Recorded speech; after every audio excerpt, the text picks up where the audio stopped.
በስመ አብ ወወልድ ወመንፈስ ቅዱስ አሐዱ አምላክ አሜን። አቤቱ እግዚአብሔር አምላካችን መካከላችን ተገኝተ እንድታስተምረን እንድትመክረን እንለምንሃለን። ቅዱስ የሆነውን ስምህን አባታችን ሆይ እያልን እንጠራለን። አባታችን ሆይ በሉ።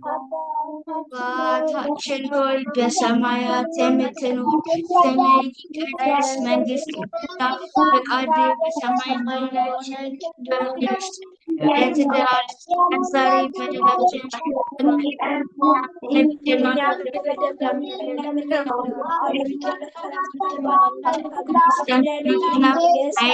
ምስጋና ለዘላለም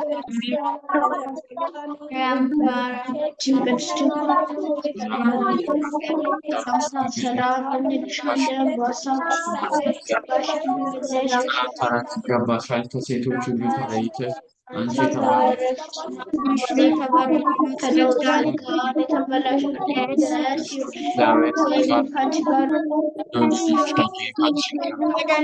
ከኢየሱስ ክርስቶስ ይቅርታና ምሕረት ኃጢአታችንን ያስተሰርይልን ዘንድ ለዘላለም አሜን። ክብር ምስጋና አንድ አምላክ ለሆነ ለአብ ለመንፈስ ቅዱስ ዛሬም ዘወትርም ለዘላለም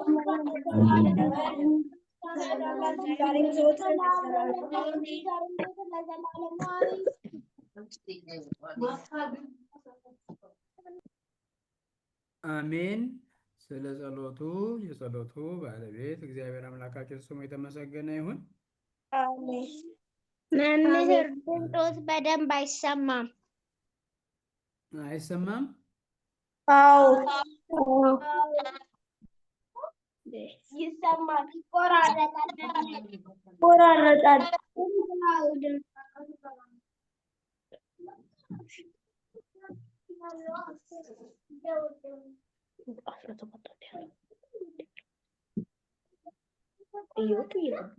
አሁን ይሰማል? አዎ እሺ እሺ። ስለዚህ ዛሬም ትምህርታችንን የምንቀጥል ይሆናል። የዛሬውን ትምህርት ከመጀመራችን በፊት ባለፈው ሳምንት ስለምን እንደተማርን የሚያስታውሰን ሰው? ስለምን ተማርን ባለፈው ሳምንት?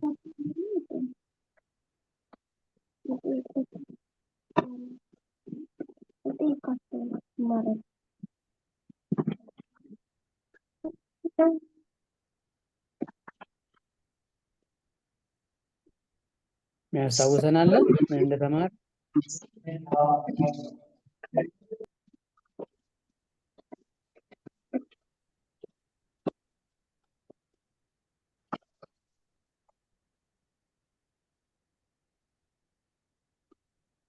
በባለፈው የተማርነው አንደኛው ርዕሱ እግዚአብሔር እንዴት አልፋም ኦሜጋም እንደሆነ ወይም ደግሞ መጀመሪያም እሱ እንደሆነ መጨረሻም እንዴት እሱ እንደሆነ ነው።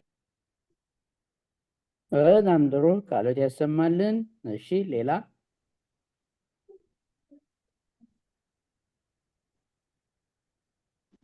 ቀጥሉ።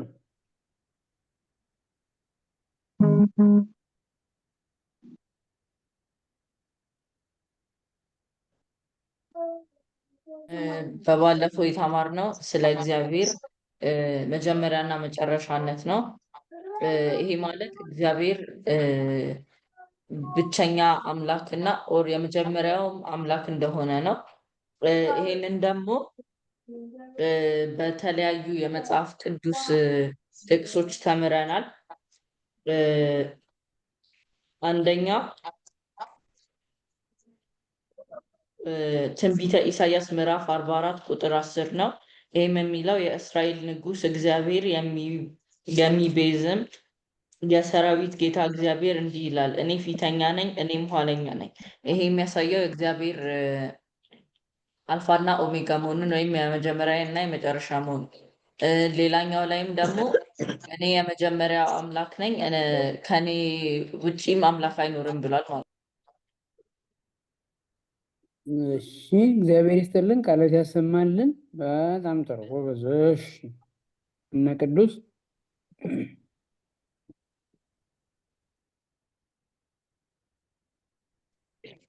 በባለፈው ሳምንት የተማርነው ስለ እግዚአብሔር አልፋና ኦሜጋ መሆን ማለትም እግዚአብሔር የመጀመሪያም የመጨረሻ መሆኑን እሱ ደግሞ የሚያሳየው ከእግዚአብሔር በፊት ሌላ አምላክ እንዳልነበር እና ከእግዚአብሔር በኋላ ሌላ አምላክ እንደማይኖር ነው እና እግዚአብሔር ለሰው ልጅ አስፈላጊ መሆኑን ተምረናል። በጣም ጥሩ ቃላት ያሰማልን። በጣም ጥሩ። እሺ ማርኮና ሶሊያና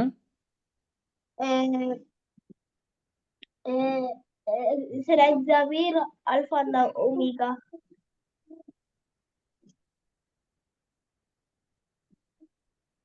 እሺ በጣም ጥሩ ቃላት ያሰማልን። እሺ ነብሩክ ባለፈው ዕለት የተማርነው እግዚአብሔር አልፋና ኦሜጋ መሆኑ ነው።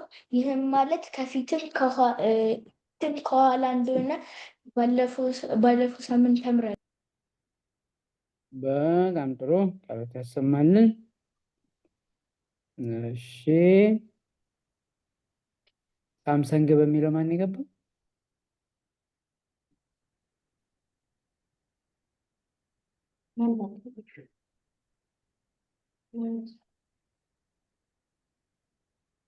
ሳምሰንግ በሚለው የገባችው ተናገሩ። ማን ነው? እሺ ቀጥሉ። እኔን ይለናል። እሺ አሁን እሺ ባለፈው ዕለት የተማርነው ስለ እግዚአብሔር አምላክነትና ቀዳማዊና የመጀመሪያና መጨረሻ መሆኑ። እሺ በጣም ጥሩ ቃላት ያሰማልን። እሺ ማርኮን እግዚአብሔር አልፋና ኦሜጋ መጀመሪያ ከእግዚአብሔር ውጭ አምላክ የለም፣ ከዚህ በኋላም ከእግዚአብሔር ውጭ አምላክ እንደሌለ ነው የተማርነው። በጣም ጥሩ ቃላት ያሰማልን። እሺ እነ ቅዱስ ባለፈው ሳምንት የተማርነው ስለ እግዚአብሔር አልፋና ኦሜጋነት ነው። ማለትም እግዚአብሔር የመጀመሪያም የመጨረሻ መሆኑን ነው። ይህም ማለት ከእግዚአብሔር በፊት ማንም እንዳልነበረ ከእግዚአብሔር በኋላም ደግሞ ማንም እንደማይኖር እና እግዚአብሔር ለሁላችንም እኛን የፈጠረ አምላክ ነው። በጣም ጥሩ እግዚአብሔር ይስጥልን፣ ቃላት ያሰማልን። እሺ ቀጸላ ባለፈው ሳምንት የተማርነው እግዚአብሔር ፊተኛና ኋለኛ እንደሆነ ነው። ይህ ማለትም እግዚአብሔር የመጀመሪያውና የመጨረሻው ማለት ነው። በጣም ጥሩ ቃላት ያሰማልን። እሺ በጣም ጥሩ። እሺ ናሆምና ሳንቲ ባለፈው የተማርነው ስለ እግዚአብሔር አልፋና ኦሜጋ ማለትም አልፋ ማለት የመጀመሪያ ኦሜጋ ማለት ደግሞ የመጨረሻ እንደሆነ ተረድተናል እና ደግሞ ከእግዚአብሔር በፊት እና በፊትም አምላክ እንደሌለና ከእግዚአብሔር በኋላም አምላክ እንደማይኖር ወያ ማለት ደግሞ እግዚአብሔር ፊተኛ እና ኋለኛም እንደሆነ ተረድተናል። በጣም ጥሩ ቃላት ያሰማልን። በጣም ጥሩ። እሺ የዛሬውን ካቆምንበት እንቀጥላለን። ግን አንድ ነገር ልጠይቃችሁ። ባለፈው ሳምንት አሁን ስለ እግዚአብሔር አምላክነት ስለ የመጀመሪያና የመጨረሻነቱ እያልን ዝርዝር ነገሮች የትምህርታችን ርዕስ ግን ምን ነበር ያስታውሳሉ?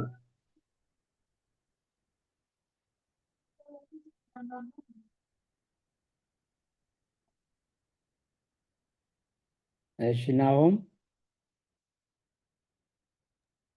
የእግዚአብሔር አምላክነት። እሺ የእግዚአብሔር አምላክነት። ሌላ? በጣም ጥሩ።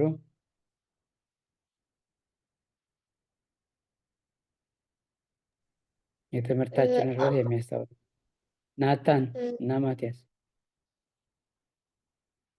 የእግዚአብሔር ሰው መሆን። ወይም ሚስጥረ ስጋዌ። እግዚአብሔር ሰው ነው። ሚስጥረ ስጋዌ። እሺ፣ በጣም ጥሩ። እሺ እነ ብሩክ የእግዚአብሔር ሰውነት የእግዚአብሔር ሰውነት። እሺ በጣም ጥሩ። ቀጸላ እግዚአብሔር ሰው እንዴት እንደሆነ እግዚአብሔር ሰው እንደሆነ እንዴት እንደሆነ። በጣም ጥሩ። ሌላ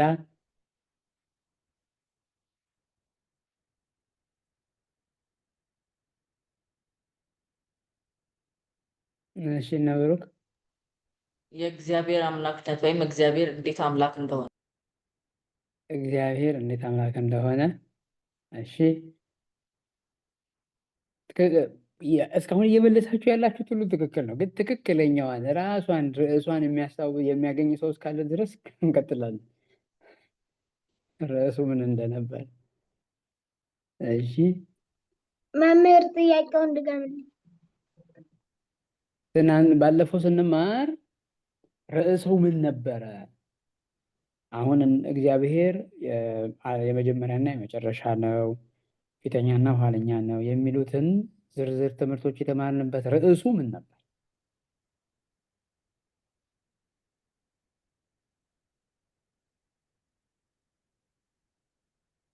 ፍጹም አምላክ መሆኑና ፍጹም ሰው መሆኑ። ፍጹም አምላክ መሆኑና ፍጹም ሰው መሆኑ። እሺ ሌላ ይሞክራል? እሺ የአብ እና ሜሎስ አምላክ እንዴት ሰው ሆነ? አምላክ እንዴት ሰው ሆነ? በጣም ጥሩ። ሌላ? እሺ እነ ቅዱስ ስለ እግዚአብሔር አምላክነት። ስለ እግዚአብሔር አምላክነት። በጣም ጥሩ፣ ትክክል ናችሁ። እሺ እና የአብና ሜሎስ ሌላ ነው? አይ እሺ ትክክል ናችሁ። በነገራችን ላይ ሁላችሁም ትክክል መልሳችኋል። ፈልጌ የነበረው ትክክለኛው ርዕስ ግን እቺ ቃል ስለሆነች ነው። እሺ የዚህ ርዕሱ ምንድን ነው የሚለው? የክርስቶስ ባህሪ አምላክነት። ምክንያቱም ስለ ኢየሱስ ክርስቶስ እግዚአብሔርነት ስንማር ነው የነበረው አይደል? ስለዚህ ርዕሳችን የነበረው የኢየሱስ ክርስቶስ የባህሪ አምላክነት ማለትም ኢየሱስ ክርስቶስ አምላክ ነው፣ ኢየሱስ ክርስቶስ እግዚአብሔር ነው በሚለው ተነስተን ነው አይደለ? ኢየሱስ ክርስቶስ ፊተኛም ኋለኛም ነው። ስለዚህ ኢየሱስ ክርስቶስ ፊተኛም ኋለኛም ስለሆነ ኢየሱስ ክርስቶስ ደግሞ እግዚአብሔር ነው ብለናል የተማርነው። አዎ። ስለዚህ ስለ ኢየሱስ ክርስቶስ የባህሪ አምላክነት ምስጢረ ስጋዌ እየተማርን ስለሆነ ምስጢረ ስጋዌ ላይ ደግሞ ስለ ኢየሱስ ክርስቶስ የባህሪ አምላክነት እያየን ነበር ማለት ነው። እዚህም ማስረጃዎቻችን ከመጽሐፍ ቅዱስ ውስጥ እየወሰድን ብዙ ስናነሳ ነበር። በደንብ አድርጋችሁ አብራርታችሁ የመለሳችሁልን ማለት ነው። በጣም ጥሩ። ስለዚህ አሁን በዚሁ በምስጢረ ስጋዌ ውስጥ የምስጢረ ስጋዌ የመጨረሻ ትምህርታችን የሚሆነው ምስጢረ ስጋዌ ላይ ማለት ነው። የመጨረሻ ትምህርታችን የሚሆነው ኢየሱስ ክርስቶስ እግዚአብሔር ነው ብለናል፣ የባህሪ አምላክ ነው ብለናል። ስለዚህ ኢየሱስ ክርስቶስ የባህሪ አምላክ ከሆነ የእግዚአብሔርን ማለትም ኢየሱስ ክርስቶስ እግዚአብሔር ነው የሚለውን ካየን በመጽሐፍ ቅዱስ ማስረጃ ካስቀመጥን ቀጥታ መጨረሻ ላይ የምናየው ደግሞ እግዚአብሔር እንዴት አድርጎ የሰውን ልጅ ለማዳን ከልደት እስከ ትንሣኤ ድረስ ያደረገውን ነገር እናያለን ማለት ነው። የእግዚአብሔር የማዳን ስራ ወይም የእግዚአብሔር የማዳን ጉዞ ከልደት እስከ ትንሣኤ ድረስ እናያለን። ይህን በጣም አጠር አድርገን ነው የምናየው። እሺ በደንብ አድርጋችሁ እያስተዋላችሁ መከታተል ያስፈልጋል። ምክንያቱም ስለ ኢየሱስ ክርስቶስ የማዳን ስራ ስለምንማር ማለት የእግዚአብሔር የማዳን ጉዞ ወይም እግዚአብሔር ሰውን ልጅ እንዴት አዳነ ብለን በምንነጋገርበት ወይም በምንማርበት ጊዜ ምን እያልን መሰላችሁ ልጆች? ጌታችን አምላካችን መድኃኒታችን ኢየሱስ ክርስቶስ ከእመቤታችን ቅድስት ድንግል ማርያም ከተወለደበት ልደቱ ከልደቱ ጀምረን እስከ ትንሣኤው ድረስ ከሙታን ተለይቶ እስከ ተነሳበት ያው በቤተልሔም በከብቶች ግርግም በከብቶች በሚያድሩበት በበረት ውስጥ ከተወለደበት ልደቱ አንስተን ጌታችን ከተቀበረበት ከጎለጎታ መቃብር እስከ ተነሳበት ጊዜ ድረስ የፈጸመውን ወይም የሰራውን የማዳን ስራ ማለት ነው። በዚህ ምን እያልኩ እንደሆነ ታውቃላችሁ ልጆች? እግዚአብሔር ሁላችንንም የሰው ልጆችን ከአዳም ጀምሮ ያለ ነው ማለት ነው ስለሚወደን እኛን ለማዳን ሲል ከእመቤታችን ተወልዶ ከሙታን ተለይቶ እስከተነሳበት ትንሣኤው ድረስ ምን ለእኛ ያለውን ፍቅር ምን እያደረገ ገለጸ እያለ ነው። የእግዚአብሔርን ፍቅር የምናይበት ማለት ነው። ሰውን እግዚአብሔር እንዴት ነው ያዳነው? የሰው ልጅ ጠፍቶ ነበር። የሰው ልጅ አጥፍቶ ነበር። የሰው ልጅ ተጎድቶ ነበር። የሰው ልጅ ችግር ደርሶበት ነበር። እግዚአብሔር አትብላ ያለውን ዕፀ በለስ በልቶ ስለነበር ስለዚህ ያንን የተጎዳውን የሰው ልጅ ያንን የወደቀውን የሰው ልጅ እንዴት አድርጎ ነው እግዚአብሔር ያዳነው?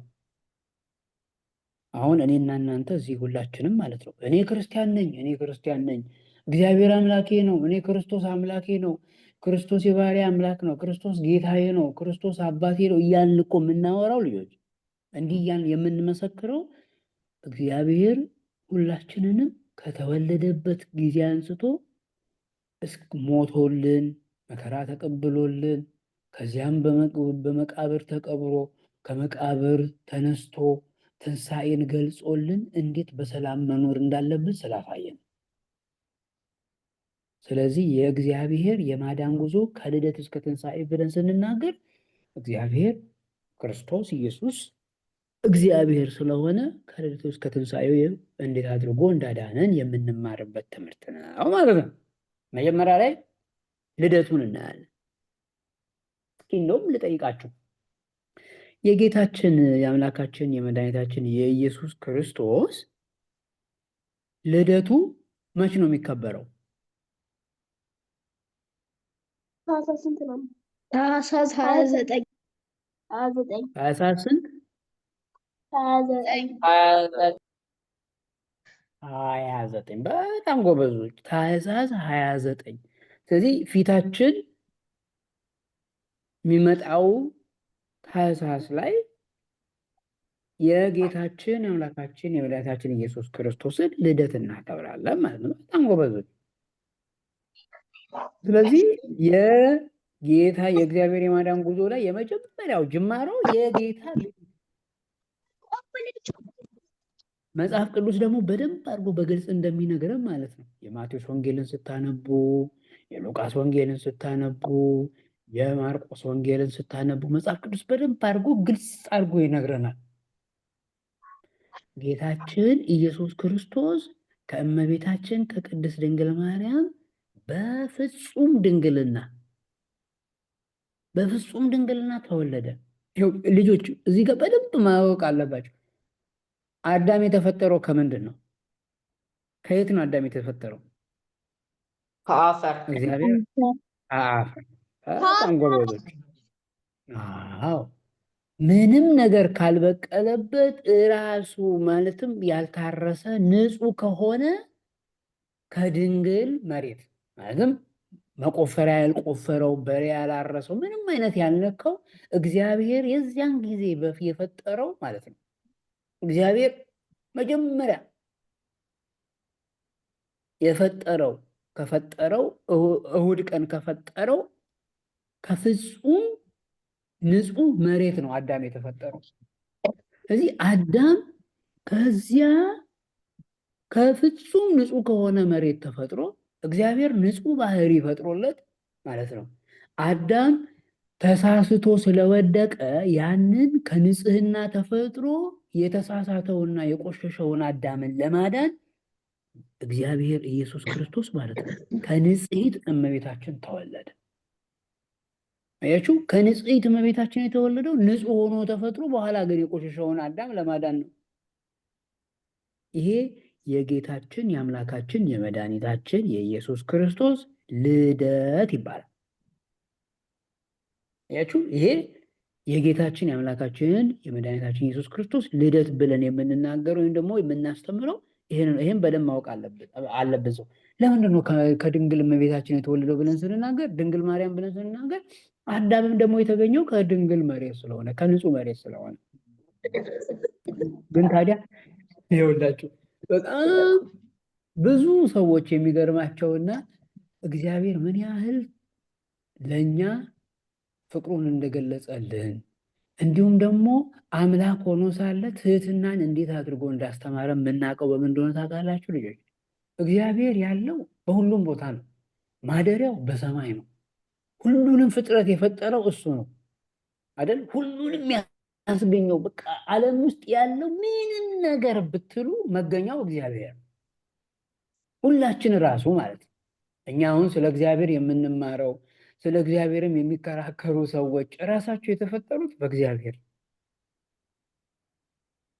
ስለዚህ ይሁላችሁ እግዚአብሔር እንዴት እንደሚወዳችሁ ማወቅ ትፈልጋላችሁ? ሁሉን ነገር ማድረግ እየቻለ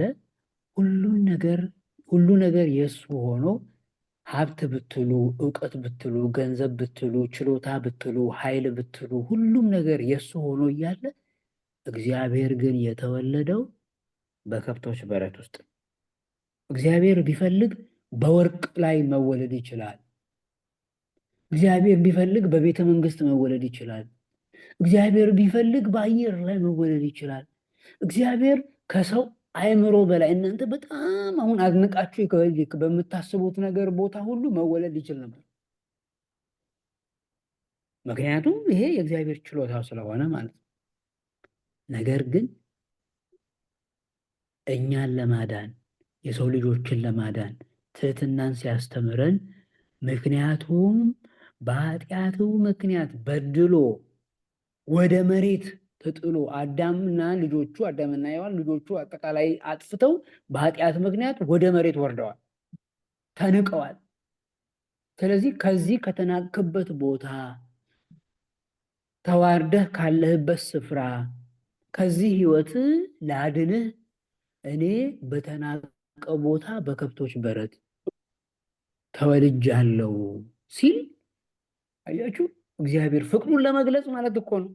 ጌታችን ለአዳምና ለልጆቹ ያለውን ፍቅር ለመግለጽ ብሎ በከብቶች በረት፣ አሁን እዚህ ስዕሉ ላይ እንደምታዩት ከብቶች ትንፋሻቸውን እያሟሟቁት በከብቶች በረት በእንስሶች መካከል ጌታችን አምላካችን መድኃኒታችን ኢየሱስ ክርስቶስ ተወለደ ማለት ነው።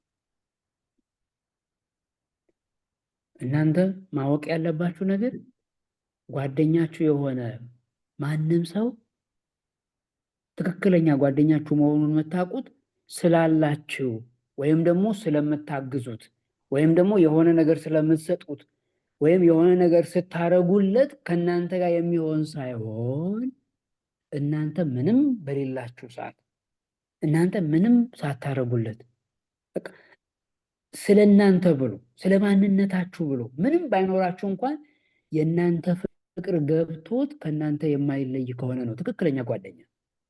ይህም ማወቅ አለባችሁ። ሰው እንደሚወዳችሁ የምታውቁት ስለዚህ ሁላችሁም እስኪ ራሳችሁን ጠይቁ።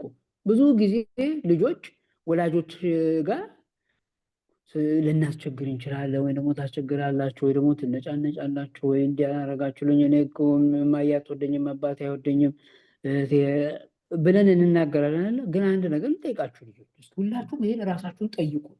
ሁሌ እንደዚህ ሀሳብ ጭንቅላታችሁ ሲመጣ ጠይቁ እስኪ ራሳችሁን። እናንተ ለወላጆቻችሁ ምን ስላደረጋችሁላቸው ነው እነሱ እናንተን የሚያስተምሯችሁ፣ የሚያለብሷችሁ፣ የሚያጠጧችሁ፣ የሚንከባከቧችሁ፣ የሚያዝናኗችሁ፣ የተለያየ ነገር የሚያደርጉላችሁ? እናንተ ምን አድርጋችሁላቸው?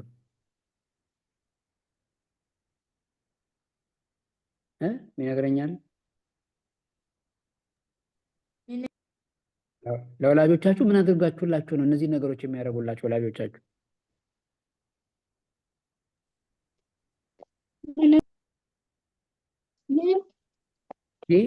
ነገሩኝ፣ ድምጻችሁ የሁላችሁንም መስማት እፈልጋለሁ። ምን አድርጋችሁላቸው ነው? ለክርስቲያኖች ሳናረግላቸው ምንም ፍቅር ማለት ይሄ ነው። አያችሁ፣ ምንም ሳታረጉላቸው ለእናንተ ማድረጋቸው ፍቅራቸውን ያሳያል። እግዚአብሔር እኛ ምንም ሳናረግለት ምንም ሳንሰራለት ወድቀን ጠፍተን ስላለ አዳም አጥፍቶ ስላለ ከዚያ ከተላቀበት ቦታ ምንም ሳያረግለት መጥቶ አዳነው። ስለዚህ እግዚአብሔር እንደሚወድ የምናውቀው እኛ ምንም ሳናረግ የሚያደርግልን ነገር ስላለ የእግዚአብሔር የጌታችን ኢየሱስ ክርስቶስ ልደት የሚያስተምረን ይሄንን አንድ በል። ሌላኛው የእግዚአብሔር የማዳን ጉዞ ውስጥ ያለው ከልደት በኋላ ስደት ነው። አሁን ያለንበት ጊዜ ቤተክርስቲያን ስትሄዱ ወይም ትምህርት ስትማሩ ሌላ ቦታ ላይ ወይ ቤት ውስጥ ሲወራ ሰምታችሁ ከሆነ አሁን ያለንበት ጊዜ የምን ጊዜ ተብሎ ይነገራል? ለቤታችን ጌታን ይዛ የተሰደደችበት ጊዜ። በጣም ጥሩ። የእመቤታችን የስደት ጊዜ ስሙ ምን ይባላል? እስኪ የሚያስታውስ የሚያውቅ ሰው ካለ? ጽጌ። በጣም ጎበዝ። ዘመነ ጽጌ ይባላል። ይኸውላችሁ ዘመነ ጽጌ የተባለበት ምክንያት እመቤታችን ቅድም ንጽሕት ብለናል አይደለ? በጽጌ ትመስላለች እና እመቤታችን ጌታን ከወለደች በኋላ ጌታ እንግዲህ ቤተልሔም በከብቶች በረት በእንስሶች ማደሪያ ውስጥ ትሕትናን ሲያስተምረን ቤተልሔም ኢየሩሳሌም ውስጥ ተወልዷል። ከዚያ ከተወለደ በኋላ እሱን ሊገለው ደግሞ ንጉሱ ሄሮድስ ሲፈልግ ስለነበረ መልአኩ ለዮሴፍ ነግሮት ሕፃኑና እናቱን ይዘው ወደ ግብፅ ሂድ ብሎ ነገረው። ጌታን ሊገለው ስለሚፈልግ ማለት ነው። ጌታችን በቤተልሔም በተወለደ ጊዜ ስጦታ ተሰጥቶት ወይም ደግሞ እጅ መንሻ ስጦታ ቀርቦለት ነበር አይደለ? እዚህ እንደውም እሱን አንዴ ልድገመላችሁ። ጌታችን በቤተልሔም በተወለደ ጊዜ እዚህ ስዕሉ ላይ የምታዩት ስጦታ አለ አይደል? ይታያል። ስጦታ ሲሰጡ ሰዎች አይደል? ስለዚህ ጌታችን በቤተልሔም በተወለደ ጊዜ የተሰጠው ስጦታ ምን ምን ነበረ? ከዚህ በፊት ተምረናል። ዕጣን፣ ከርቤ፣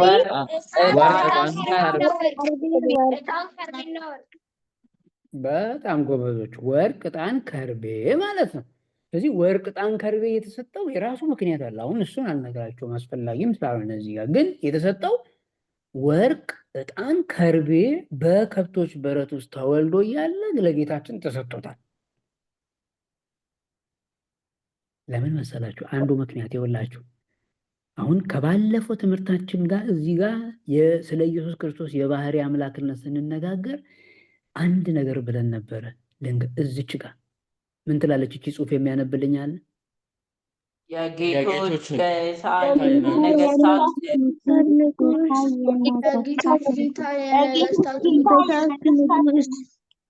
በጣም ጥሩ። የጌቶች ጌታ የነገስታት ንጉስ ኢየሱስ ክርስቶስ የነገስታት ንጉስ ስለሆነ አያችሁ፣ በከብቶች በረት ተወልዶ ግን ነገስታት ከተለያየ ሀገር መጥተው ለጌታችን ስጦታ ሲሰጡት እናገኛለን። ከዚያ ውስጥ የተሰጠው አንዱ ወርቅ ንጉስ ስለሆነ ማለት አያችሁ፣ ስጦታ ሲሰጠው ስታዩ ይሄ ትልቅ የሚነግረን ነገር አለ ማለት ነው በጌታችን ልደት ቤተልሔም በተወለደ ጊዜ። ስለዚህ እንዲህ በቤተልሔም ጌታ ከተወለደ በኋላ ሄሮድስ ሲገለው ሲፈልግ ማለት ነው የእግዚአብሔር መልአክ ቅዱስ ገብርኤል ዮሴፍን በል ሕፃኑንና እናቱን ይዘው ወደ ግብፅ ምድር ሄደ፣ እኔ እስከምነግርህ ድረስም እዚያ ተቀመጥ፣ መልካም ስፍራ ጌታ የተወለደባትና የተባረከች የገነት ምሳሌ ከሆነችው ከእስራኤል ከከነዓን ከዚች ከቤተልሔም የሲኦል ምሳሌ ወደ ሆነችው ወደ ግብፅ ሂድ፣ እኔ እስክትመለስ ድረስ ነግርሃለሁ ብሎ ጌታችን እንዲሰደድ ከእመቤታችን ጋር ማለት ነው በግብፅ በረሃ ከእስራኤል በእግራቸው በአህያ ላይ ተጭነው በእግራቸው እየተጓዙ ዮሴፍና ሰሎሜ ከኋላና ከፊት አህያውን እየመሩ እመቤታችንና ጌታችን ደግሞ አህያው ላይ ቁጭ ብለው ከእስራኤል ሀገር ወደ ግብፅ ጌታችን ተሰደደ ማለት ነው። በቤተ ክርስቲያናችን ትምህርት እስራኤል ወይም ከነዓን የገነት ምሳሌ፣ እስራኤል ምንድን ነው? ግብፅ ደግሞ የሲኦል ምሳሌ ተነግረው ይነገራል። ለምን መሰላችሁ? ጌታችን በቤተልሔም ተወልዶ ወደ ግብፅ የተሰደደበት አንዱ ምክንያት ወይም ምሳሌው አዳም በመልካም ስፍራ በገነት እንዲኖር ተደርጎ እያለ ኃጢአት በመስራቱ ምክንያት ወደ መሬት ተሰደደ። አያችሁ፣ ወደ መሬት ተሰደደ በኃጢአቱ ምክንያት ማለት ነው። አንተ የምትኖርባት ይቺ መሬት የተረገመች ይሁን ተብሎ በተነገረው ስፍራ፣ ከዚያም ደግሞ አዳም ከገነት ተባሮ በሞተ ጊዜ ሲኦል ገባ። ስለዚህ እኔ አምላክህ ኢየሱስ ክርስቶስ አንተንና ልጆችህን፣ አንተንም ሔዋንንም ልጆችህን የልጅ ልጆችህን ለማዳን በገነት ከተመሰለችው ከእስራኤል ወደ ግብፅ ተሰድጃለሁ ብሎ በበደሉ ምክንያት ከገነት ወደ ሲኦል የተሰደደውን አዳምን ለማዳን ብሎ ጌታችን ተሰደደ ማለት ነው። አሁን በደንብ ስሙ፣ በደንብ ተናገር።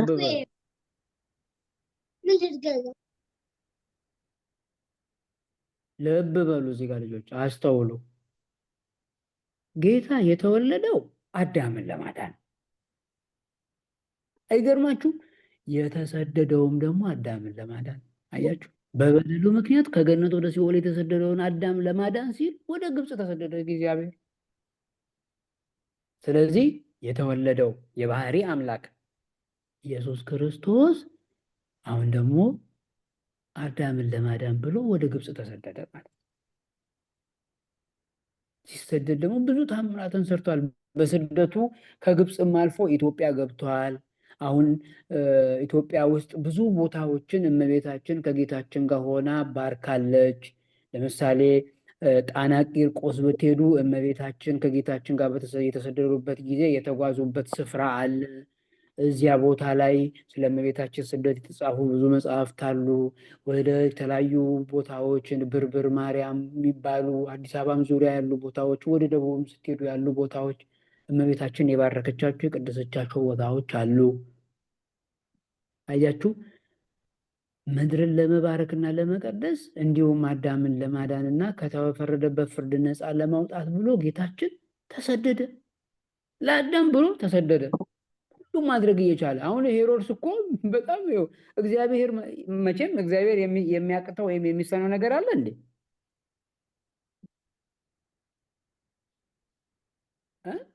እግዚአብሔር የሚሰነው ነገር አለ? የለም። ሁሉም ማድረግ እዛ ሆኖ መደበቅ፣ እዛ ሆኖ መሰወር፣ እንዲሁም ደግሞ ሊገድለው የፈለገውን ሄሮድስ ራሱ መግደል ይችል ነበር። ግን ትህትናን ሲያስተምረን ሁል ጊዜ ጉልበት፣ ሁል ጊዜ ኃይል፣ ሁል ጊዜ የፈለግነውን ነገር ማድረግ ሳይሆን ሁሉም ነገር በጊዜውና በስርዓቱ እንደሚሆን ሲያሳየን ጌታችን ንጉሱ ሄሮድስ ሊገለው ሲፈልግ ሸሽቶ ተሰደደ። በስደቱ ደግሞ አሁን እኛ በዚህ ሰሞን ከጥቅምት ጀምረን እስከ ህዳር 15 ድረስ በጣም የምናከብረውን እስከ ህዳር 5 ድረስ የምናከብረውን ዘመነ ጽጌ የሚባለውን ሰጠን ማለት ነው። አያችሁ፣ ይህን በደንብ ማወቅ ያስፈልጋል። እሺ፣ ናሆም ጥያቄ ነው?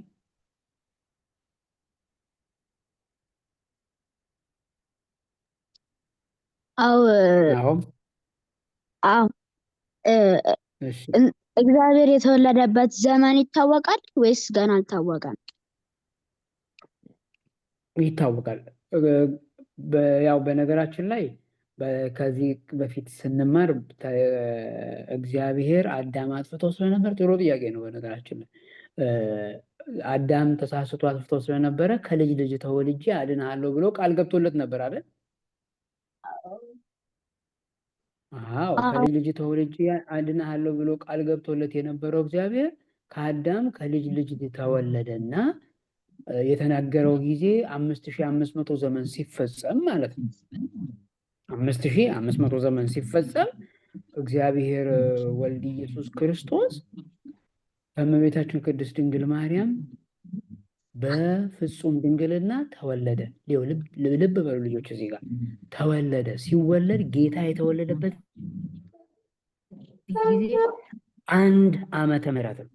አሁን በፊት 5500 4999 4998 4997 እየተባለ ወደኋላ እየተቆጠረ ይመጣና ጌታ የተወለደበት ቀን እሱ 1 ተብሎ ይቆጠራል። አሁን ስንት ዓመተ ምህረት ላይ ነው ያለው?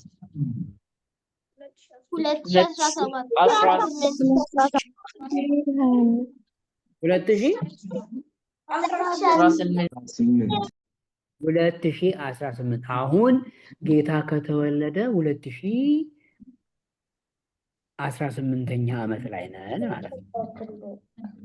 እዚህ ጌታ የተወለደበት ጊዜ ይታወቃል። ታኅሳስ 29 ዘመኑ ዘመነ ይሁን። መምህር አቤት ግን እኮ ማለት ነው ከክርስቶስ ልደት በፊት ከ969 ዓመታት በላይ አልነበሩ እንዴ? ማቱሳላ ነበረበት። ማቱሳላ እድሜው ነው 979 አይደል? የማቱሳላ እድሜው ነው። ስለዚህ ከክርስቶስ ልደት ስለዚህ ከክርስቶስ ደግሞ ልደት በፊት አይደለም ማቱሳላ የተወለደው? ከዛ ደግሞ የማቱሳላ እድሜ 970 ምናምን አይደለም?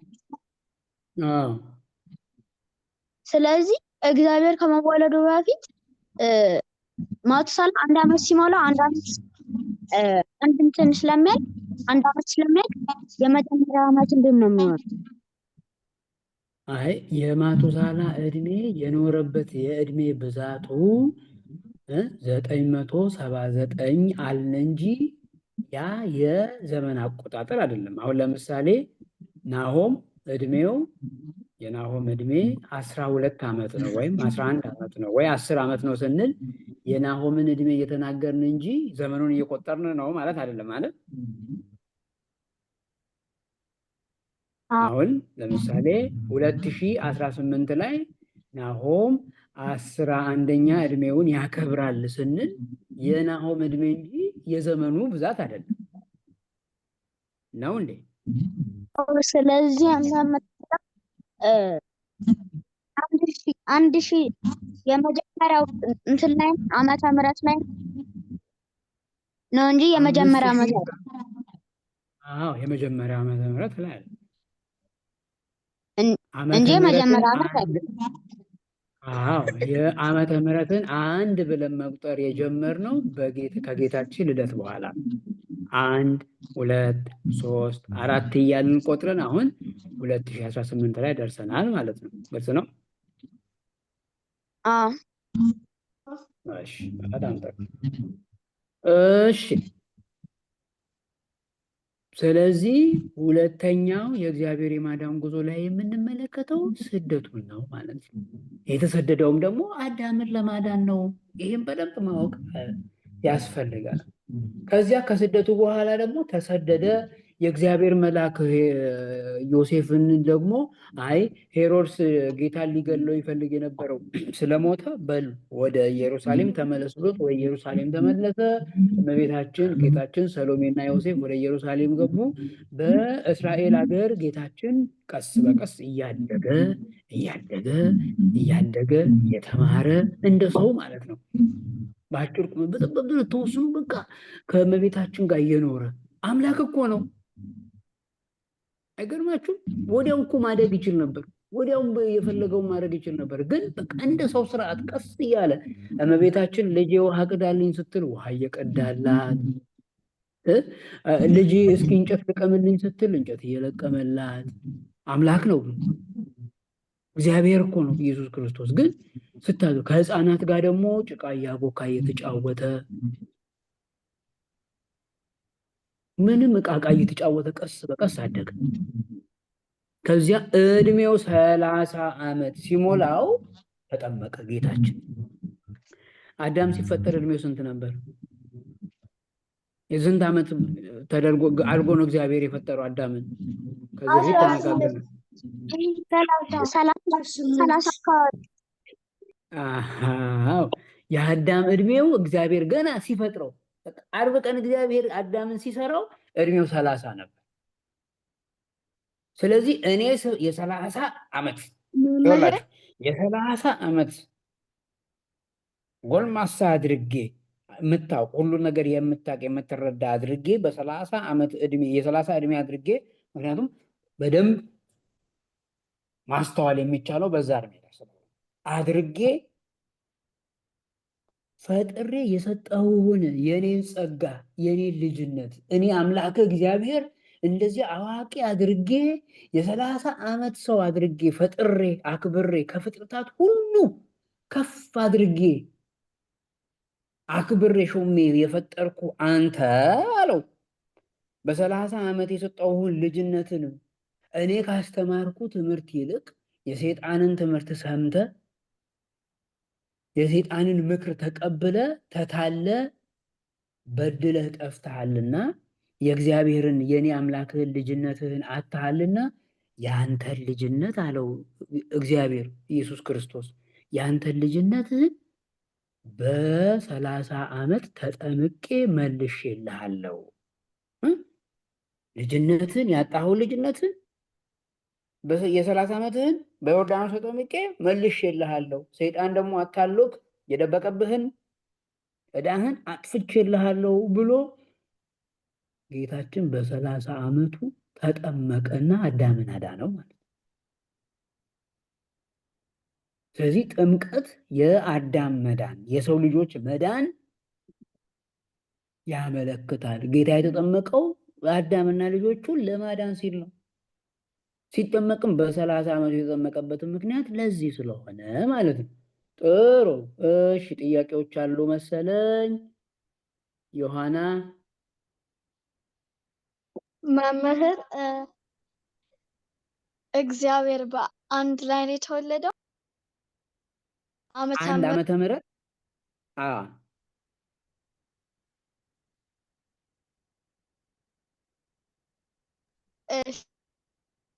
እሺ፣ በጣም ጥሩ። ማረጎን እና ሶሊያና እግዚአብሔር በ30 ዓመቱ ከተጠመቀ ልጆች ከተወለዱ የሚጠመቁት ለምንድን ነው? ሲያድጉ እንደ እግዚአብሔር በ30 ዓመታቸው ለምን አይጠመቁም? በጣም ጥሩ ጥያቄ ነው። በጣም ጥሩ ጥያቄ ነው።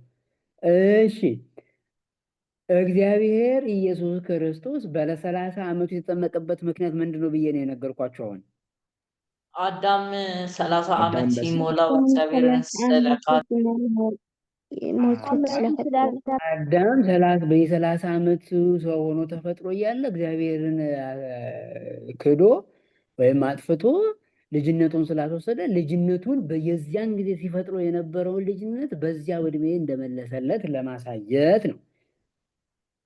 አሁን ልጆችና ሕፃናት ግን የሚጠመቁት በቤተ ክርስቲያናችን የሚጠመቁት መጀመሪያውኑ በብሉይ ኪዳን በ40 እና በ80 ቀን ሁሉም ወደ ቤተ ክርስቲያን የሚገባበት የብሉይ ኪዳን ቤተ ክርስቲያን እየገባ መስዋዕት የሚቀርብበት የእግዚአብሔር ልጅ የሚሆንበት ስርዓት አለ። በአዲስ ኪዳን ደግሞ የምንጠመቅበት ምክንያት ምን መሰላችሁ? እግዚአብሔርን እንድናውቀው። አሁን ለምሳሌ አንድ ሰው ካልተጠመቀ መቁረብ ይችላል? የሚቀጥለው ሳምንት እንማራለን ስለ ጥምቀት። ያልተጠመቀ ሰው መቁረብ ይችላል? አይችልም። ያልተጠመቀ ሰው ቤተክርስቲያን ውስጥ የሚደረጉ ምንም አይነት ስርዓቶችን ማድረግ አይችልም ማለት? አዎ። ስለዚህ ጥምቀት ለሌሎቹ ምስጢራት መፈጸሚያ መጀመሪያ ስለሆነ እነዚህን ነገሮች ያላደረገ ሰው ይኸውላችሁ፣ እነዚህን ነገር ያላደረገ ሰው የእግዚአብሔርን ስጋና ደም ሳይበላ በቤተ መቅደስ ውስጥ የሚደረጉትን ሌሎችን የቤተ ክርስቲያን አገልግሎቶች ሳይሳተፍ ዝም ብሎ አድጎ ትልቅ ከሆነ በኋላ እግዚአብሔርን እወቅ ብትሉት ማወቅ አይችልም። ስለዚህ እግዚአብሔርን ከልጅነታችን እያወቅነው እንድናድግ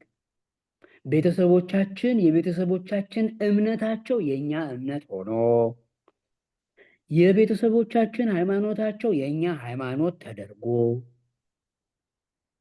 ስለዚህ ቤተሰቦቻችን እኛን በኃላፊነት እግዚአብሔርን እንድናውቀው ሊያስተምሩን ቃል ገብተው የክርስትና እናት ወይም የክርስትና አባትም ኖሮን ወይም በቤተሰብ ስር ሆነን እንድንማር ተደርጎ በልጅነታችን እንጠመቃለን ማለት ነው።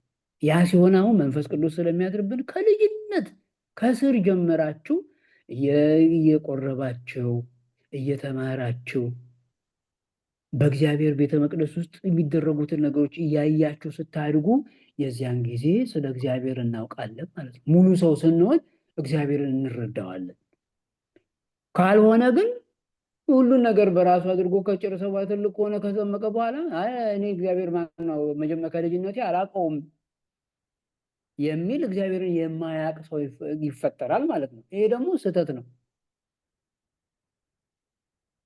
ለምሳሌ አንድ ሰው ሙሉ ፉሊ አንደርስታንድ የሚያደርገው ወይም ደግሞ የሚረዳው እድሜው አሁን በዚህ በዘመናዊው ማለት ነው እድሜው 18 ዓመት ሲሞላው ነው አይደለም የሚባለው ሙሉ ሰው ተብሎ የሚጠየቀው አይደል? ስለዚህ 18 ዓመት ሳይሞላው ትምህርት ቤት መግባት የለበትም ይባላል ሰው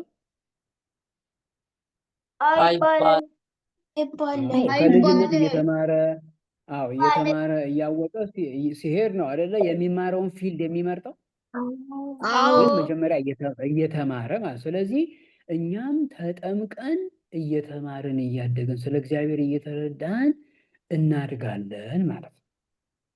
ጌታችን ያን ያደረገው ልጅነትን ለመመለስ ነው። እኛ ግን በልጅነት ደግሞ በቤታችን ጌታችን አንድ ጊዜ ስለመለሰልን የዚያን ጊዜ የአዳምን ስህተት አጥፍቶ ስለመለሰልን እኛ ደግሞ በዚያ እያመለክን የቤተሰቦቻችን ሃይማኖት ምስክር ሆኖ በልጅነታችን እንጠመቃለን ማለት ነው። ግልጽ ነው?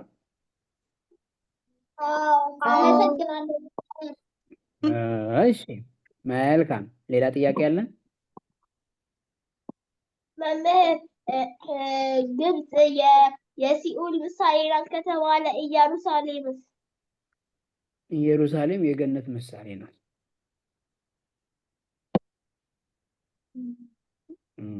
እሺ ግብጽ የሲኦል ምሳሌ ከሆነ ለምን ጌታችን ወደ ሲኦል ይሄዳል?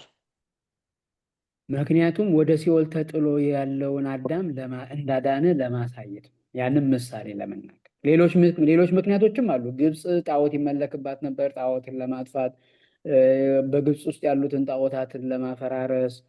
ከዚያም በተጨማሪ ትንቢት ተነግሮ ነበረ በሆሴዕ ላይ ምዕራፍ 3 ላይ ልጄን ከግብጽ ጠራሁት የሚል ትንቢት ስላለ እነዚያ የተነገሩትን ትንቢቶች ለመፈጸም ብዙ ምክንያቶች አሉ። ግን ዋነኛው ምክንያት ግብጽ ወደ ሲኦል ጌታችን መሄድ ያስፈለገበት ምክንያት ትንቢቱን ለመፈጸም የግብጽን ጣዖታት ለማጥፋት። ከዚያ በላይ ግን አዳም ወደ ሲኦል ወርዶ ነበርና ወደ ሲኦል የወረደውን አዳም ለማዳን እንደመጣ እንድንረዳ ሲወለድ የገነት ምሳሌ በሆነች በእስራኤል ተወለደ። አዳም እዚያ እንደተወለደ ሲያሳይ ከዚያ ወደ ግብጽ ተሰደደ። በገነት እንድትኖር አድርጌህም ብሆን ግን አንተ አጥፍተህ ወደ ሲኦል ወርደሃልና ከሲኦል አንተን ላወጣ መጥቻለሁ ብሎ ወደ ግብጽ ሄደ ማለት ነው። ለዚህ አሁን በደንብ አስተውሉ። ጌታችን ወደ ግብጽ ከተሰደደ በኋላ ግብጽ ቀርቷል ወይስ ወደ እስራኤል ተመልሷል? ወደ እስራኤል ተመልሷል። ስለዚህ አዳምን የሲኦል ምሳሌ ከሆነችው ከግብጽ ወደ ኢየሩሳሌም እንደተመለሰ አዳምን ከሲኦል ወደ ገነት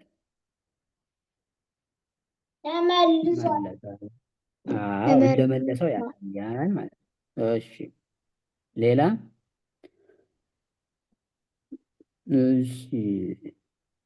እነ ቅዱስ እነ ናሆም ጥያቄ ነው?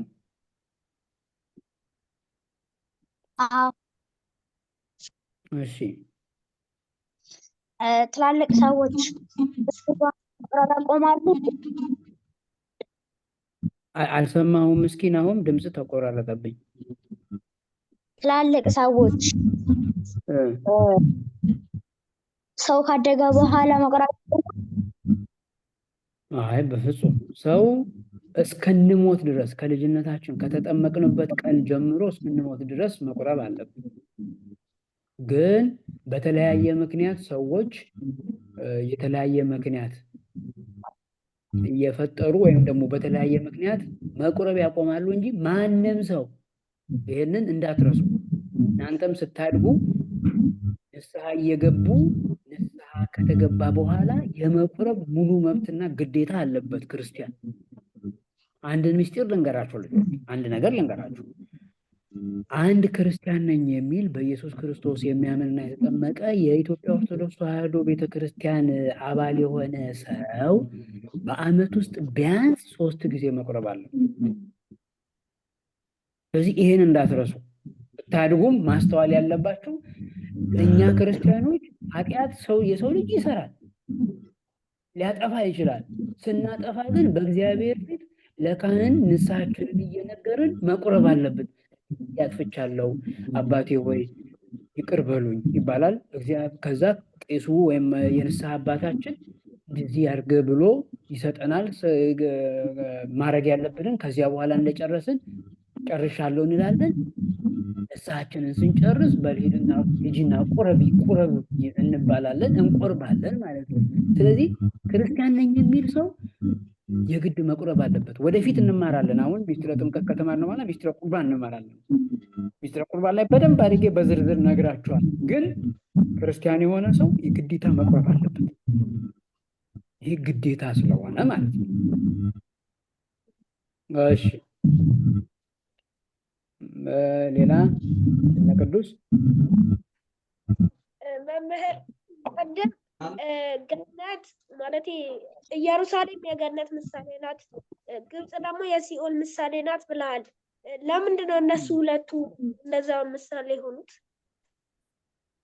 ምሳሌ የሆኑበት ምክንያት እስራኤል ኢየሩሳሌም ወይም ደግሞ የእስራኤል ምድር ጌታ የተወለደባት ስፍራ እግዚአብሔርን እያመለከች የምትኖር ቦታ ናት። በሰዓቱ ጌታ በተወለደ ጊዜ ማለት ነው። ከዚያ ግብፅን ስንሄድ ደግሞ ግብፅ ደግሞ ሰይጣን የሚመለክባት የጣዖት ማምለኪያ ቦታ ነበረች። ስለዚህ ጣዖት የሚመለክበት የሲኦል ምሳሌ ሆነ። እግዚአብሔር ደግሞ ስሙ ይጠራበት እግዚአብሔር ይመለክበት የእግዚአብሔር መቅደስ የነበረበት ኢየሩሳሌም ደግሞ የገነት ምሳሌ ሆነ ማለት ነው። እሺ አመሰግናለሁ። ተሰማል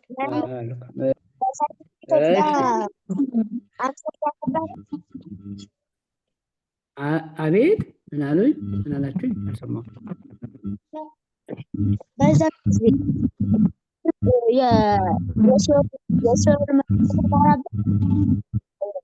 ኢትዮጵያ ምልክት ነበረች።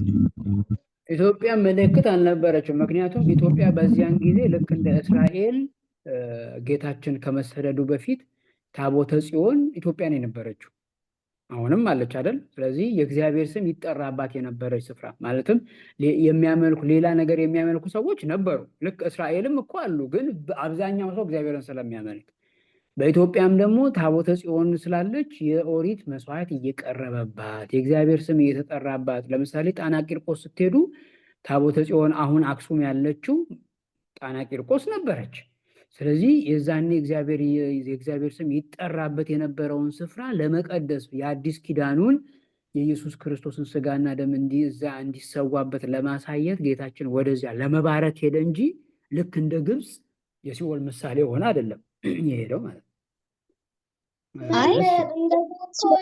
ሌሎች ሀገራት ምሳሌ መሆን አይችሉም። ለምሳሌ የዛን ጊዜ ሌላ ይመለክባቸው የነበሩ ምሳሌ መሆን የሚችሉ ወይም ደግሞ እግዚአብሔርን የማያውቁ ስፍራዎች አሉ። ነገር ግን ለምን መሰላችሁ? ቅድም ጠቀስ አድርጌላችሁ ነበርና አስተዋይ የሆነ ሰው ይይዘዋል። በትንቢት ላይ ጌታችን እነዚህ ጣዖት ይመለክባቸው ከነበሩ ሀገራት ይሄዳል ወይም ደግሞ ጣዖት ይመለክባቸው ከነበሩ ስፍራዎች ይሰደድበታል ተብሎ በትንቢት የተነገረችው ግብፅ ናት።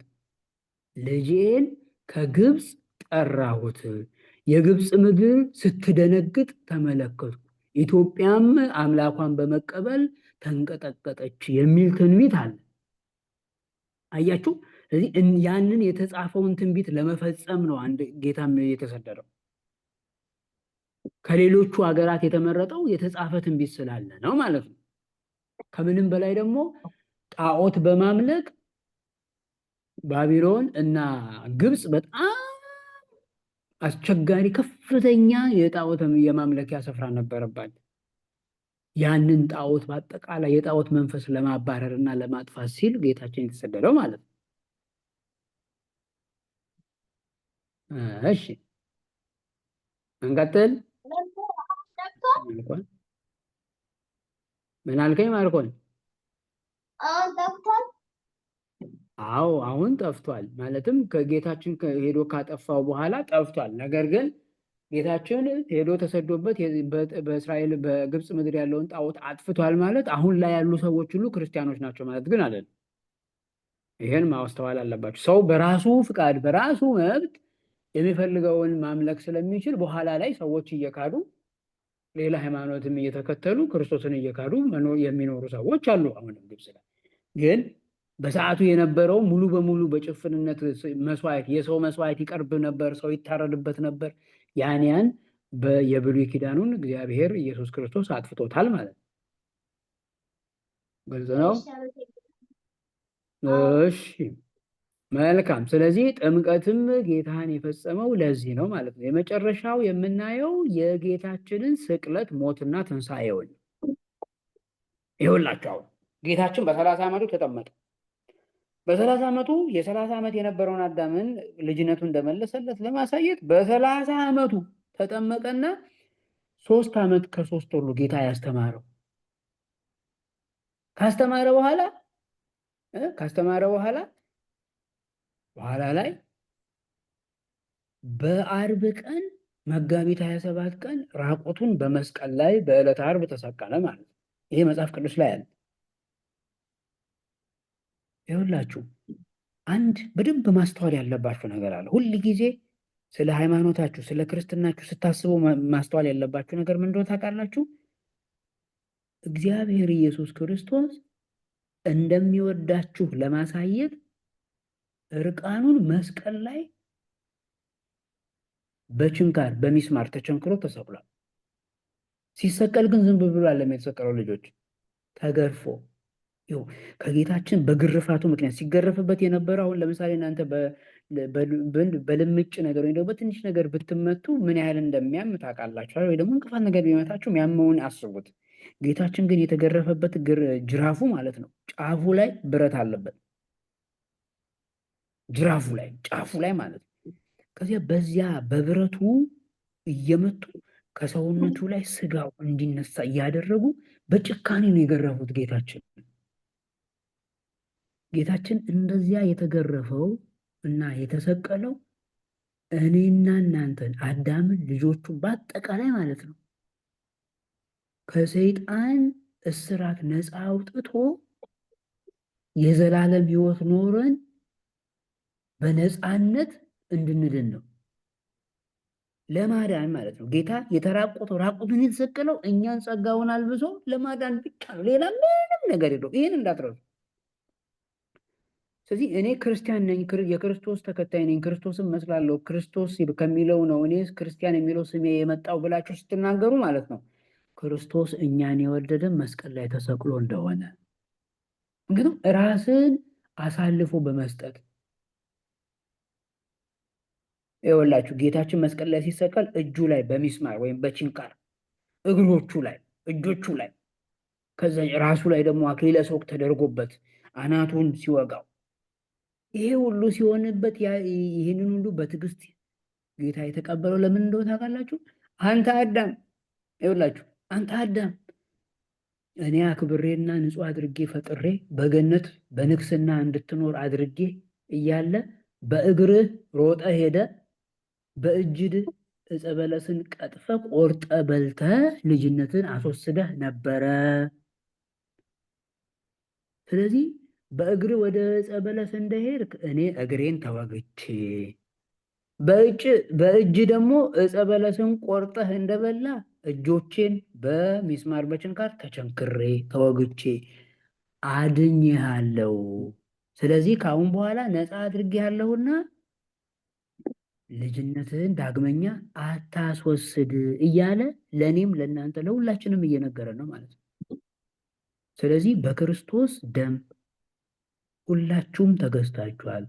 ክርስቶስ ምን ያህል እንደሚወዳችሁ ማሰብ ከፈለጋችሁ መስቀል ላይ የተሰቀለውን ስቅላቱን አስቡ። እግዚአብሔር ፍቅሩን በመስቀል ላይ ራሱን አሳልፎ በመስጠት መስቀል ላይ በመሞት አዳምና ልጆቹ ላይ ነግሶ የነበረውን ሞት በመስቀል ላይ ራሱን አሳልፎ በመስጠት በራሱ ፍቃድ ነፍሱን ከስጋው በመለየት አዳምን አድኖታል። አያችሁ።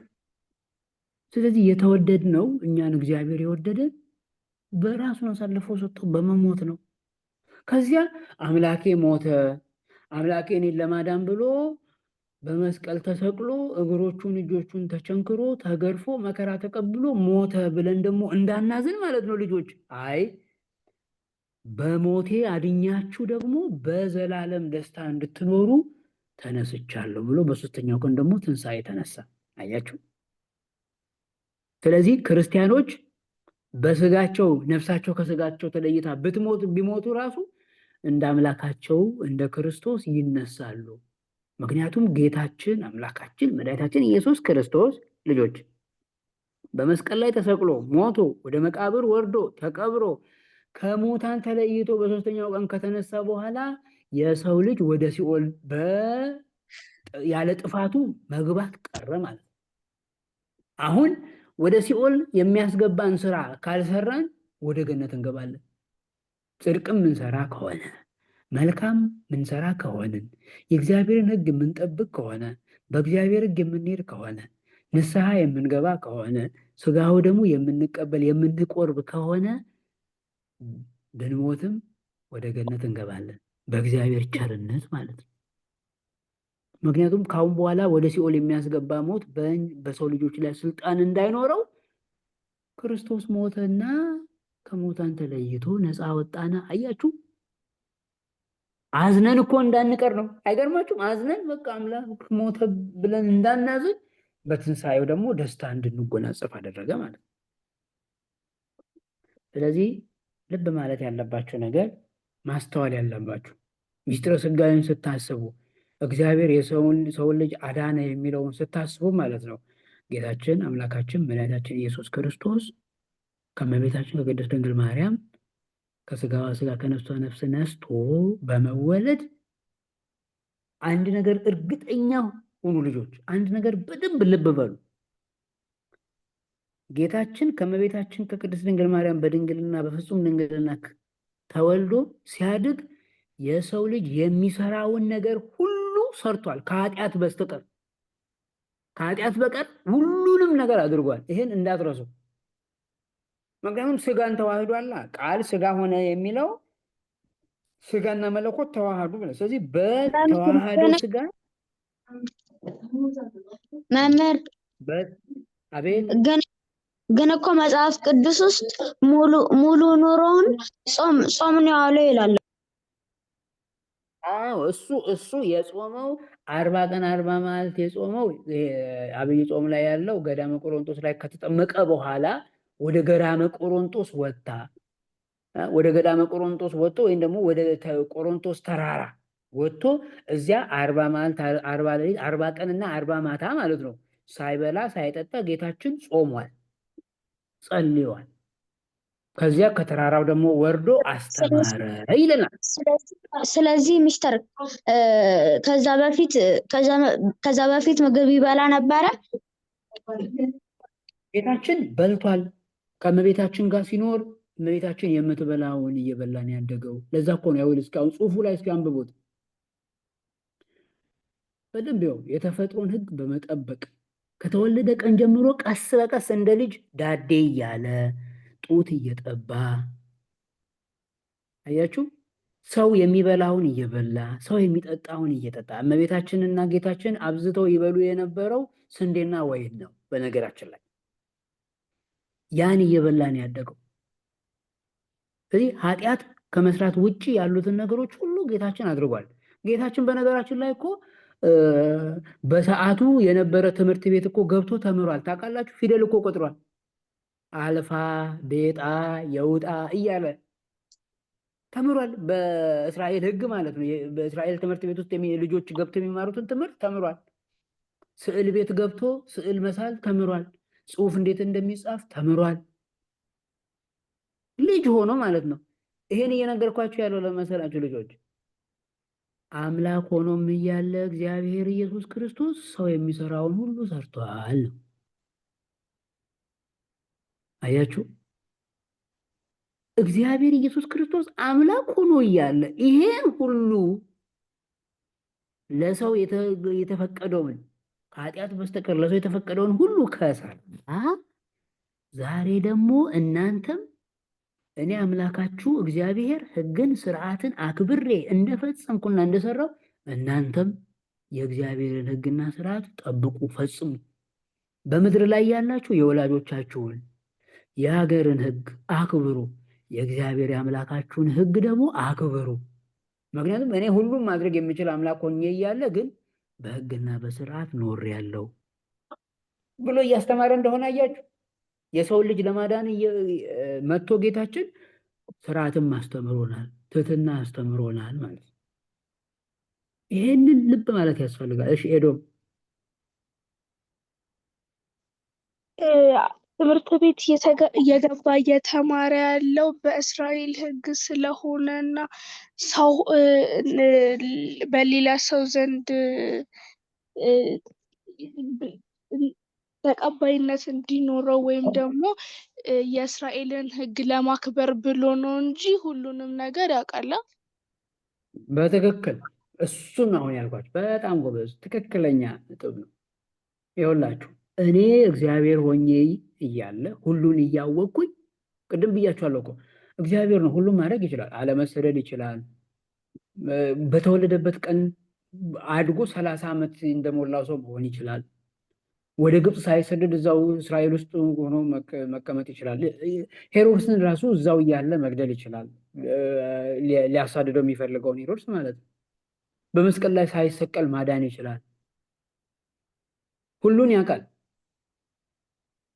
ግን ስጋን እንደተዋሃደ ለማጠየቅ ወይም ደግሞ ለማሳየት እንደ ሰው ስርዓት አደገ ማለት ነው። አንድ ነገር ልንገራቸው ልጆች፣ አንድ ሚስጥር ማለት ነው። ጌታችን ሕፃን ሆኖ እየተማረ እያለ ማለት ነው አስተማሪው ገማልያል ይባላል ያስተምረው የነበረው እና እመቤታችን ለአስተማሪ ወስዳ አስገባችውና አሁን እንዳሁኑ ኬጂ ማለት ነው ኬጂ አስገብታው እየተማረ እያለ አሁን ኬጂ ስትገቡ ኤቢሲዲ ወይም ሀሁ አይደለም የሚቆጠረው እየቆጠረ ልክ እናንተ አሁን ለምሳሌ ሀሁ ቁጠሩ ስትባሉ መምህሩ ሀ በሉ ሲላችሁ ሀ ለ ሐመሩሃ ወይም ደግሞ ሀ ሁ ሂ እያለን ስንቆጥር ዝም ብሎ በሉ የተባልነው እና ለምንለው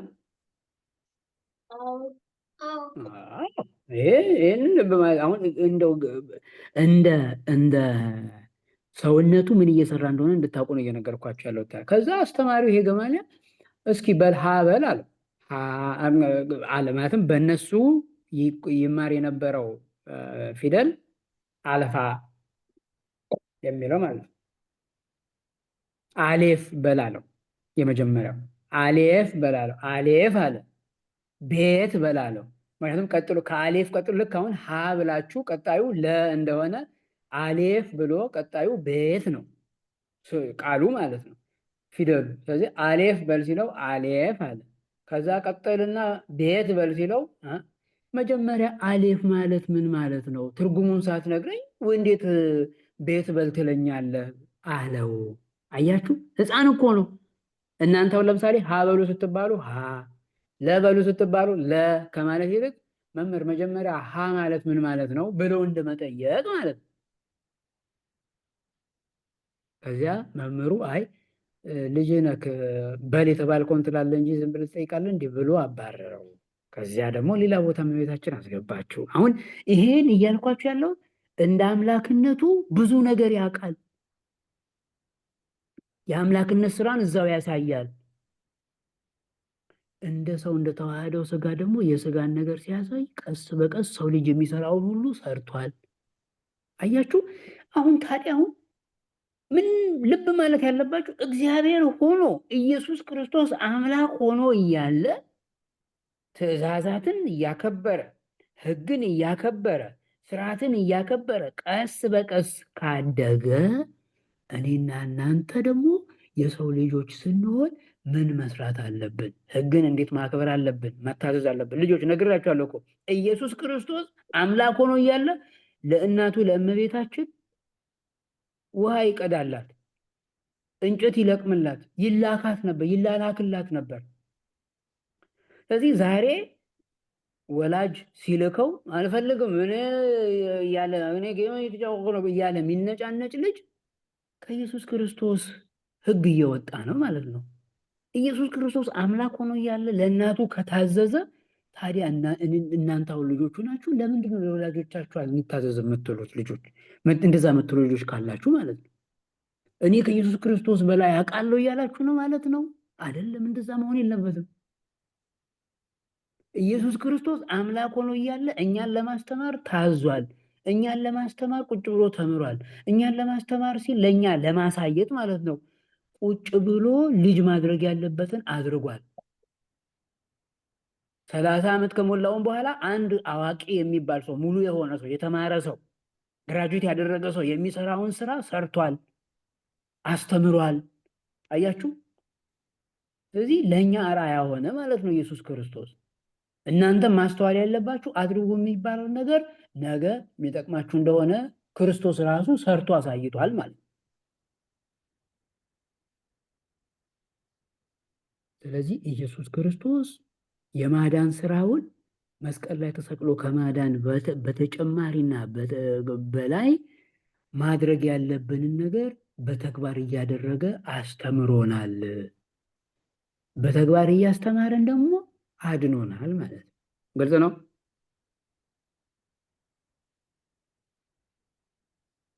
ተግባባን? አዎ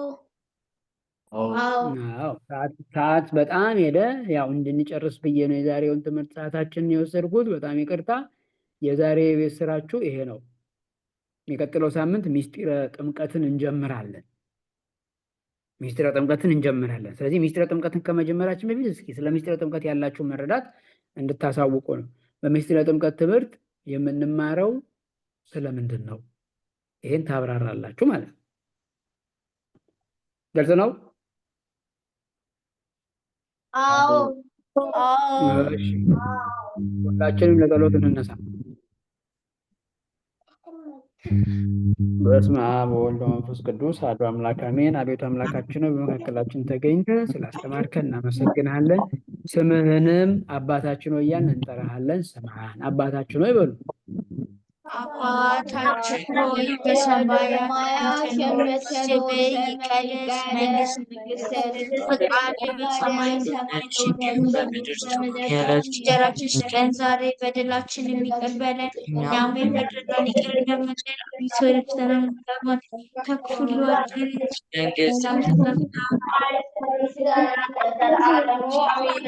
እመቤታችን ቅድስት ድንግል ማርያም ለመላእክት ሰላምታ ሰላም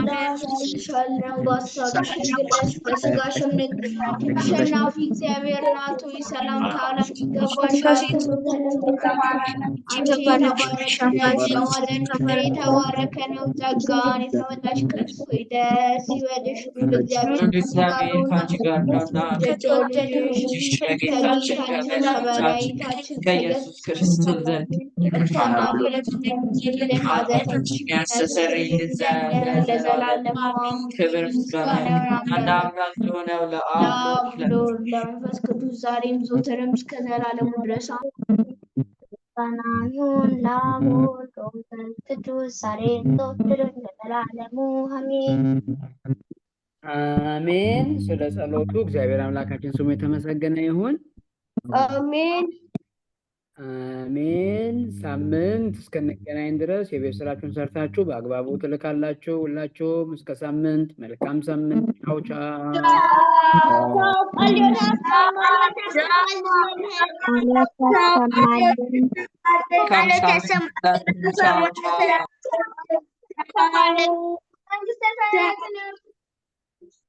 አለ